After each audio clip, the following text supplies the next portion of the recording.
Hello, good morning. It's April 24th, 2023, and the video I'm doing today is on the topic of Venus square Neptune. Now, Venus was squaring Saturn before, and I did record a video on this topic, but I have to admit, I'm going through something myself right now. I don't know if I'll get it. Kind of relates to my idea to this video, right? And one of the things that I've been going through is getting over some of my addictive habits, addictive tendencies, and it's kind of funny that there's a lot of synchronicity that goes on, and it's kind of funny that oftentimes I find that when the moments when I try to get over addictions, that's when people come and try to lure me back into addictive behaviors. Like if I try to stop smoking weed, then my ex will be like, "Oh hey Dan, it's 4:20, come smoke a joint with me." Or if I stop drinking, I'll have an old friend be like, "Oh come on man, you don't want to just have a couple beers now and then?" And it's kind of, I mean, I don't want to mock people, but it's kind of a sign that maybe there's something wrong with our society if instead of friends being supportive of trying to get over addictions, friends are kind of undermine trying to get over addictions and all this kind of stuff. I don't know. Just putting it out there anyways. But the thing about why I think addiction recovery is maybe a good idea to get into, well, I'm not just doing this video for the sake of preaching, I want to say. And because one thing I notice is that whenever I have personally tried to make an effort to get over an addiction, I had a period of time when I was younger, when I was stuck in the psych system, and basically the message I got was that I needed to take my meds and stop smoking weed, right? And I was just very resistant to that because it was like somebody taking away my right to choose what goes in my body and what doesn't or whatever. And if anything is I should have the ability to make those choices myself, right? And the thing is that eventually though is that there's certain states of mind that I realized that marijuana is not really suitable for. And I just to clear, what I've noticed though is that I'm going to have to go into a certain area of conversation here that has to do with spiritual awakening and spiritual emergence and all that stuff. And there's a certain issue that I've been hesitating to approach because I often notice a kind of a kickback about it, right? Which is that, if you talk about trying to transcend the ego, people think you're you're full of yourself because you think you're so good because you can transcend the ego, like you're a master and you're gonna be some guru sitting on top of the mountain, and it's kind of funny because I just want to clear up this kind of misconception, right? Is that, let's say somebody has an addiction where they are a drinker or something. I'm just going to give alcohol because that's the most usual common example because AA is so common and stuff like that. The funny thing is that I'm not sure if I agree with AA because AA usually likes to do this thing where people identify themselves as alcoholics, and even when they're sober, I have to remind myself I'm an alcoholic so I don't go back to those patterns, right? But the idea is that if you are really locked into an addictive pattern, what basically happens is that an ego structure builds into this pattern, right? Basically what I'm saying is that whatever you do in your life, or whatever it is, whether it's addictive things or whether it's your job or whatever, is you build an identification with that, right? And I'll give a story, it's kind of sad, but well, whatever. I mean, I don't have to give personal examples. There are people who, if a relationship ends, a long-term relationship ends, they commit suicide. Or people who, if they lose their job, it's the end of the world for them, right? And I've been noticing this thing going around recently where people are talking about a spiritual awakening in the middle of the apocalypse, and to me it sounds pretty damn melodramatic, to be honest.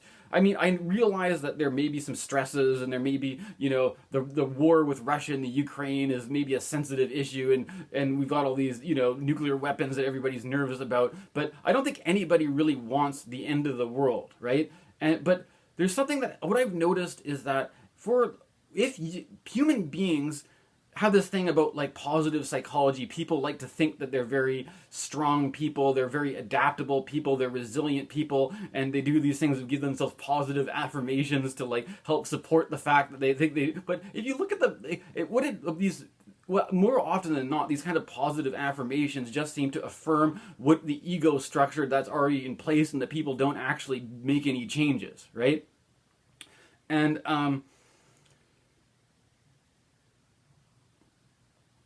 so this whole thing about like ego, the whole spiritual awakening and getting over your ego, there's always been a connection between spirituality and addictions recovery. And actually, from what I'm not an expert on AA, but I think even the founders of AA were influenced by psychedelic culture. And there's a lot of people who it's like psychedelics help to wake them up to recover from their addictions, right?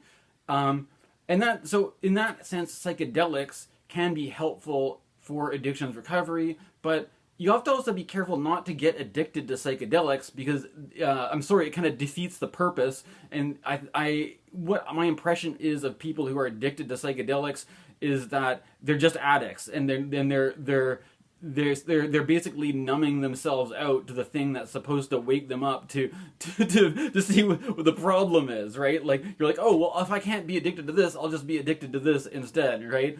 And but then it's kind of becomes a bit of a contradiction, or it may be confusing for people, because one of the things that I'm noticing is that as I stop buying alcohol, as I stop buying marijuana, as I start getting over my habits, there's always like something, right? Like I might buy a bunch of movies to watch, or I might spend, and I kind of hit the wall with some of this stuff. I'm reading this book, anyways, The Myth of Normal by Gabor Mate, and I'm only about halfway through, so I'm not, whatever. I can't make a statement on the whole book right now, but there's a few things, anyways, worth considering. I realize a lot of people have. I noticed some people have a really strong adverse reaction to Gabor Mate, and I can kind of like sympathize, or I have my own thing where he's been an influence on me for a long time, but I'm like, every person is an individual, right? Every person has their own perspective, they have their own point of view, they have their own beliefs and values, right? And the thing about Gabor Mate is that he offers a certain position that has truth to it, but there's just if you take a position, there's going to be another position to take that might have something else to say. And so my intention with this is to maybe offer maybe a couple different points of view, but I would just like to read to sort of this part of it, because one of the things about addiction is, how do you define what addiction is? And so this is what he has to say with it. Addiction is a complex psychological, emotional, physiological, neurobiological, social, and spiritual process. It manifests through any behavior in which a person finds temporary relief or pleasure and therefore craves, but that in the long term causes them or others negative consequences, and yet the person refuses or is unable to give it up. Accordingly, the three main hallmarks of addiction are short-term relief or pleasure and therefore craving, long-term suffering for oneself or others, and an inability to stop. Two things to note right away. First, this is Gabor Mate, keep going here. My definition omits disease, which is not to say that it must exclude it. As I articulated in Chapter 6, most illnesses are best understood as complex processes manifesting in a person's entire life, rather than discrete things in themselves. In the end, as with many conditions, calling addiction a disease may capture relevant aspects of it without coming close to explaining the phenomenon, let alone granting us a workable pathway to healing at its source. Second, this definition is not restricted to drugs.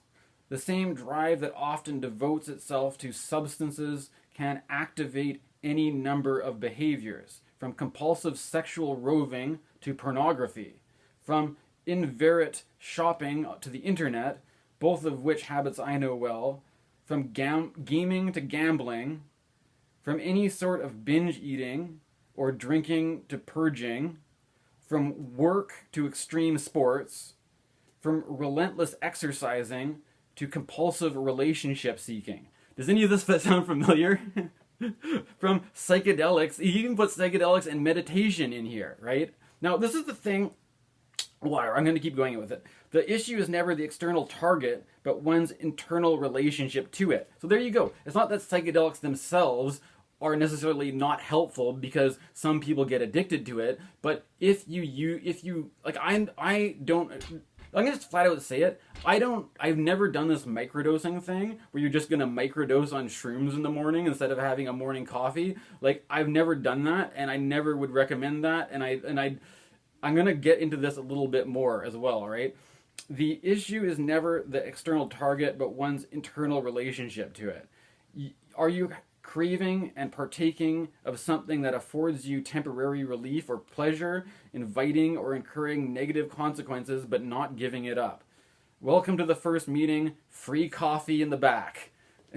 This is the whole thing. Like, as I am starting to work on this a little bit more, there's a guy, Chogyam Trungpa. Now, the thing is, Chogyam Trungpa, he had a bad reputation because he used to like drink and smoke and sleep around, but he was a Buddhist master, right? So some people may not take him seriously. Some people actually take him very seriously, despite his addictions, right? And the other thing is that there's a guy, my own teacher has been recommending and pushing me in this direction to basically just go like no substances at all, right? And but the thing is, like, one of the people she references is Nisargadatta Maharaj, who was a guy who worked at a cigarette store and smoked cigarettes his entire life, right? The thing about that, I have to remind you though, is that this is just from reading things that Nisargadatta said, but apparently, Nisargadatta died of lung cancer, right?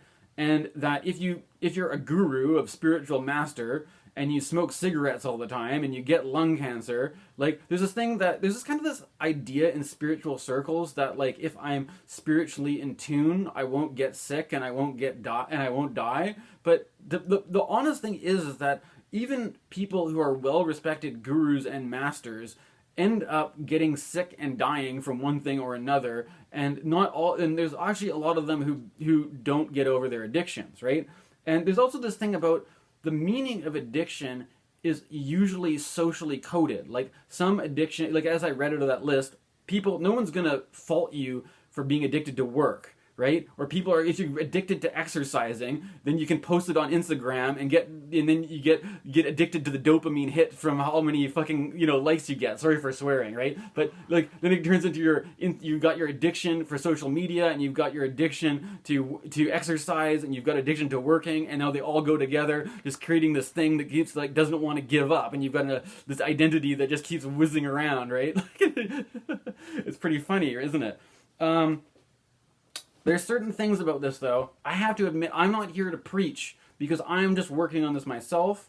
And why I brought up Chogyam Trungpa was that he had a great line. The line that Chogyam Trungpa said was that, the thing about spiritual awakening is that when it happens, people think about, like, the moment of clarity, right? Well, like, the moment of clarity may just be you suddenly realize how confused you used to be. And you look at what you were doing before, and you're like, whoa, I just spent all these years doing this stuff, and I was asleep at the wheel, right? And now I don't know what it means not to be asleep at the wheel, right? And I don't know if that was what was normal, that was what, this was my normal identity. Now I don't know what my normal identity is, because I can see that was messed up, and I couldn't see that before. You know what I'm saying? And then when that happens, you're in a different state, right? And that's also, I think, what I find anyways, is that I'm more sensitive when that happens. Is that and the whole point isn't to say that, oh my goodness, I just transcended my ego and now I'm a master and now I'm a Buddha and now the point is that there is people. It's not a zero-sum game with the ego. There's all sorts of egos. It helps more, I think, to think of ego as a plural, right? In that you're identified with different things you do. If I'm a musician, I've got an identification with, I make music like this, I like these bands, I don't like those bands. Or if I'm if I like to, what's another thing? I don't know. People might have their favorite restaurant, right? I go to this restaurant all the time. It's my favorite place in town. And then I identify because I like this food. I don't know. It could be anything, right? The thing is that if you change your habits, right? If you change your habits and you've built an identification around being a certain kind of person and you change into being another kind of person, it's like, it could very well be that you go from having one kind of ego to another kind of ego, right? And people, a lot of psychologists will say, you can't function without an ego, and they're like, but that doesn't mean that waking up, transcending the ego is invalid. It means that you need to like step from one stone to the other and get out of this crappy place and build something that's maybe a bit better for yourself, right? But if you're completely attached to this identity, doing this one thing, you're not going to get there. And some people feel like if this one thing that I identify myself, I'm the kind of person who likes this, and then if I do extreme sports, right? If somebody who does extreme sports and they break their legs or have an accident or something like that, like what are you going to do when you can't do extreme sports anymore? You can't go skateboarding, you can't go snowboarding or whatever it is, and that was your whole life. It's going to feel like it's the end of your world, right? And there's an Adyashanti book called The End of Your World, right? And it's like the whole point though is that you may very well just go through this process and then adapt and then come out the other side and then, and then reform an identity. And it's like, you could be like, oh, I'm going to be a Zen master and just be like some nebulous, like flowing river my whole life. And like, that's kind of what the Tao is like. It's the watercourse way, right? It's like you go with the flow and everything, right? But it's not wrong to build identities as you go, because as the psychologists say, you need to have an ego to do stuff, right? You need to have an ego to make choices, to make decisions, to navigate life. You're not just going to be in a fucking, sorry for swearing, a state of like blissed out immersion all the time just because you're not, you got over one addiction or two, right? But on that note, I was thinking to temper this out, I was also reading this other book. This one was one I got a while ago, and it's just been sitting on my shelf. Thomas More, he was a friend of James Hillman. If you like James Hillman, I recommend reading Thomas More. He's a pretty cool guy. He's very influenced by Hillman. There is something, the thing that I think is helpful about this, the one problem with Gabor Mate, you have to keep in consideration that he is a medical doctor, right? And I know that Gabor Mate was one of these guys who was pushing ayahuasca and all this kind of stuff for addictions recovery back when, the psychedelic renaissance of the 2012 era, all this kind of thing, right? But what can I say? There is a the whole thing about getting over addictions and all this kind of stuff, there is there's this Jungian kind of angle, right? Where there's a tendency to kind of literalize and concretize what you're looking for. I'll put it in the description. I usually like to leave a bunch of links. There's a great talk from the Jungian psychologist Marion Woodman about this. And I think it's just the video's talking about shadow integration or whatever, right? But it has to do with overcoming addiction mostly, because she specialized doing psychological counseling work for a lot of addicted people. The thing about it, like she would say things like, you're addicted to whiskey because you're like, if it's concretized, you're like, you need that literal thing, you need alcohol. Or you literally need, like, if you're a sex addict, you literally need sex. And it has to be sex or it has to be alcohol, right? And that you have to have this physical experience. You have to put something in your body. You actually have to get it on with somebody to satisfy this need, right? And there's something about this. Why am I talking about all this with Venus square, with this transit? This is where it comes in, right? That Saturn is often stands for something that's very concrete, like the bones, the structure, the material, the hard limit. of the physicality and all this kind of stuff. But it's in Pisces, which is a bit more nebulous. And then in the other side of Pisces, we have Neptune, which is all about the dissolution, right? And I thought this alchemical idea of dissolve and coagulate would be appropriate, right? Because it's like just because you dissolve an ego doesn't necessarily mean you're just going to evaporate and die. Like, you could actually coagulate another identity. It could be a transition moment. It doesn't have to be the end of the world. It doesn't have to be everybody dying. It could be we're going to dissolve this pattern and we're going to have a creative time and come up with some new shit, and it'll be great. So it's but let me read some of this stuff from Thomas More here, right? He's talking about Ficino. You guys know Ficino? I'm not talking about cappuccino. I'm talking about Marcellus Ficino. Is that his name? Okay, whatever. The aroma of wine, right? Now we're talking about addiction. Let's talk about wine, right? Because, Christ drank wine and all this, right? Okay. I'm just going to read from here. Well, let me just see. Where's the best place to start? Yeah, I think I'm going to go back a little bit. Because just go back, start at this thing. Wine itself. Here we go. The word Ficino uses for the process of absorbing spirit from the world around us is horier, to drink. We go about our business on the daily routines of life. We might, if properly attuned or accommodated, drink in some food for the soul. Soul food. When was the last time you fed your soul? We have seen that in one of the best ways of doing this is to surround ourselves with fertile sources of spirit. One of the obstacles standing in the way of spirit, frustrating our thirst for spiritual vitality, is the resistance of ego. In its most fluid and minimal conception, ego is simply the power of agency an individual enjoys.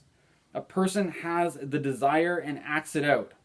Fritz Perls, the founder of Gestalt therapy, defined ego as the point of contact between subject and object, a point existing in time only momentarily.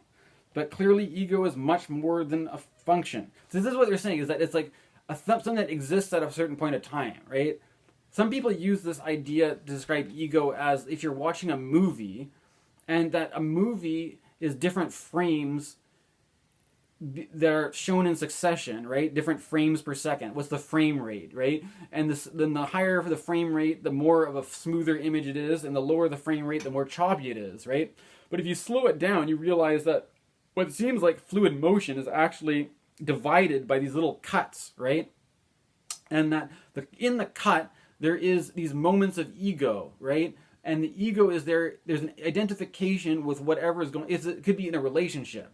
If you have a relationship with your friends or your family, there is, in that moment, there's this little thing it's not even, it's consistent. It's this thing going, ego. It's the identity that keeps going. And then if you don't have that relationship anymore, you don't have that friendship anymore, that thing isn't there doing it, unless it's an old memory that is just some fragment of what used to be, that is like identity. Just keep going at it, until forever, right? But,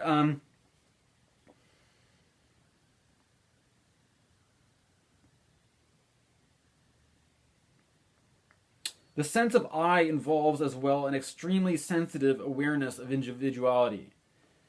Perhaps the Freudians are correct who identify the ego as a fantasy projection of the physical body. I am obviously contained within one skin. My body makes me distinct and separate from other its and other I's. The fantasy of ego, as we commonly know it, seems to be motivated to bolster that sense of uniqueness, if not superiority, what Freud calls narcissism.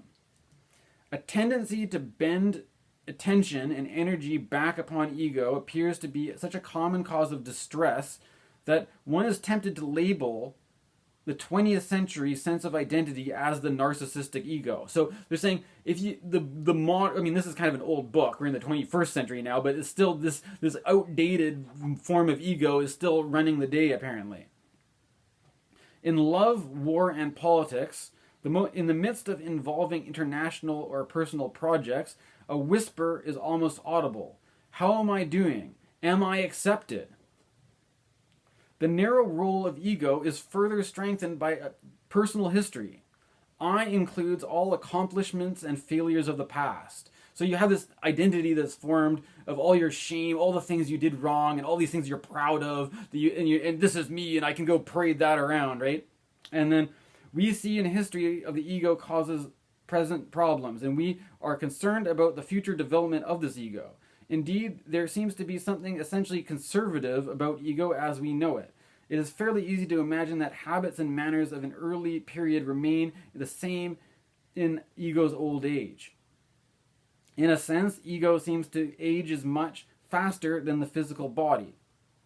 So that a 10-year-old may sound like an old man. Have you ever noticed that one, when little kids sound weirdly old and weirdly egotistical, even though they're young? And you have this idea, young children are supposed to be open. Children are supposed to be intuitive and in touch with the world. And then what happens when the children start turning into these really closed-off ego machines? I don't know. Identifying with personal experience of the past, an individual readily freezes his possibilities, limits his potentiality to what is tried and true. This whole thing, like, how many people watching this video feel like you have a wide range of options available for how you want to live your life? Or do you feel like there's only one narrow, little myopic path that is pretty much formed by what other people tell you you're supposed to be doing, and you can't veer off this path in any way at all, and you're basically controlled, right? You have no control over your own life. You have to do with the dictates of all this, Rather than multiply the directions for personal biography, frequently ego, narcissistic and defended, maintains a straight and narrow path. It is no wonder that ego and soul seem to be at odds. Because ego is so often narcissistic and defensive, when phenomena from the outside world or from the larger self make an appearance, ego may experience these as violation and threat. Ego resists movements of the soul. Repression is not motivated simply by moral sensitivity. The ego fears change because change is death to an immobile sense of I. In relation to ego, change is not really transformation, but simply flexibility. So this is what they say. Like, Alan Watts has a good thing about this, where he's saying that, like, if you want a bridge to work, you want your bridge to be flexible enough that if there's a strong wind, it doesn't break the bridge. And that's why trees, if you watch when there's strong winds, trees bend around and they can wiggle and stuff like this.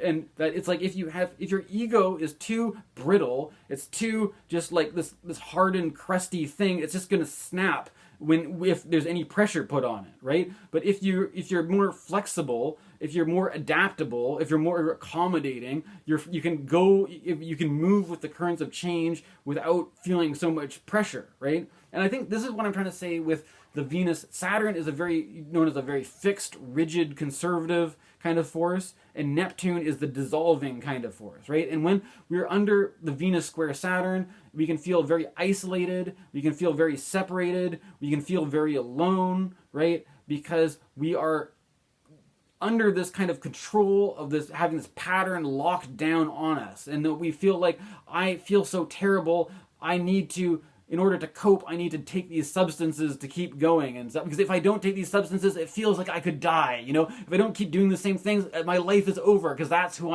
because you identify with this life that you don't want to end. You don't want to change. It's like, and you're gonna fight it. I'll fight to the death to protect what I love. Right? Oh, is it really what you love, or is it what's got control over you? Right?